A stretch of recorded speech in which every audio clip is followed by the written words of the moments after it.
मुकेश अंबानी के पास 3 private jet. अगली कहानी ध्यान से सुनना। ईशा अंबानी लंदन में पढ़ रही थी, वहां दोस्तों पे बिल्कुल ऐसा बोल पड़ी, वहां पे थोड़ा किसी ने उसको छेड़ा, तंग किया, बोला प्राइवेट जेट आएगा मेरा छुट्टियों में मेरे को लेने के लिए। समझ गया, अंबानी की लड़की हूं। ये बात मुकेश अंबानी तक पहुंच गई। मुकेश को लगा यार बेटी में थोड़ा अहंकार आ रहा है, उसने जेट नहीं भेजा। उसने बोला कि जो तुमको पैसे दिए ना वहां जेब खर्ची के, उसी पैसे से पैसा बचा के अपनी टिकट लेके खुद आओगी। और वो पैसा बचाई जब, तो उसके बाद बिजनेस क्लास की टिकट नहीं थी, इकोनॉमी का पैसा बड़ी मुश्किल से बचा, खुद लौट के आई। 1 साल तक पिता ने जेट में नहीं बैठने दिया, बोला वैल्यू सिखाएंगे तुम्हारे को। उनका बेटा था, वो भी एक दिन चौकीदार को कुछ गाली दिया, बोला अंबानी का बेटा हूं। जब मुकेश अंबानी को बात पता चली, उसने चौकीदार को ढूंढा, पता लगाया उसके बारे में, सारे परिवार को इकट्ठा करके चौकीदार को बुलवाया, वहीं माफी मंगवाई उससे। बोले कि हमारे को वैल्यूज सिखानी है ये, और क्या पैसे की भी वैल्यू और वैल्यूज की भी वैल्यू। बिल गेट्स, अगर आप कहीं सर्वे कर लो ना अपने आसपास के ऑफिस में, तो मोस्ट इन्फ्लुएंशियल लोगों में अगर आप पूछो 3 सबसे इन्फ्लुएंशियल लोग कौन है, हर आदमी बिल गेट्स का नाम 3 में से एक जरूर ले लेगा। इतना वेल्दीएस्ट आदमी। फोर्ब्स ने जब लिस्ट निकाली, 23 में से 18 बार वो रिचेस्ट मैन बना था वर्ल्ड का। ठीक है, ऑफ कोर्स आजकल नहीं है, आजकल जेफ भैया आगे आ गए, इलॉन भैया आगे आ गए। तो एक बार जो है ना, ये एक सर्वे किया, एक एक्सपेरिमेंट किया कि बिल गेट्स इतना अमीर आदमी है, अगर सड़क पे पैसे गिर जाए उसकी जेब से, तो कितना पैसा होगा कि वो झुक के उठाएगा।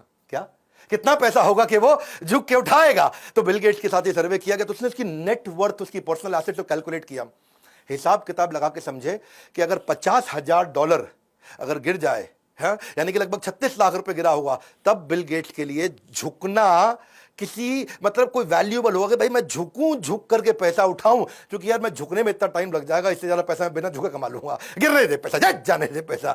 वो तो ये बोले कि $50,000 अगर एक साथ हो तो उठाएगा, थोड़ा फैला हुआ हो तो फिर वो उसको भी नहीं उठाएगा। क्यों? क्योंकि उतना पैसे वाला आदमी, और इतना पैसे वाला आदमी, अब बताता हूं वो क्या करता है। उसकी बेटी एक बार रेस्टोरेंट गई और वहां जाकर के टिप देके आई $500 की। बेटी टिप देके आई $500 की, पिता भी उसी रेस्टोरेंट में गया और वहीं खाना खाया, उसी टेबल पे खा के आया, वो $5 की टिप देके आया। तो वेटर बोला आपकी बेटी $500 दिया, आप तो सबसे अमीर आदमी दुनिया के, आपने $5 ही दिया। उसने बड़ा सिंपल तरीके से बोला, देख भाई, वो दुनिया के सबसे अमीर अरबपति की बेटी है और मैं एक साधारण स्कूल के मास्टर का बेटा हूं। बिल गेट्स का कहना है कि भाई मैं बहुत ज्यादा पैसे इधर उधर कभी भी खर्च नहीं करता, काफी समय तक जिंदगी भर इकोनॉमी फ्लाइट में ट्रैवल किया, ये पैसे की कीमत को समझते, ये नहीं कि अरबपति तो उड़ा देंगे ऐसा। ये सारे के सारे किंगफिशर एयरलाइंस वाले नहीं होते हैं, माल्या। वॉरेन बफे दुनिया के सबसे अमीर आदमियों में, लेकिन आज तक 1956 के $31,000 के पुराने मकान में रहता, खुद ही गाड़ी चलाता है। अवॉइड स्पेंडिंग मनी, सुनो मेरी बात, गोल्डन स्टेटमेंट दे रहा हूं, सुन लो भैया, तुमसे कह रहा हूं, avoid spending money which does not contribute to your success.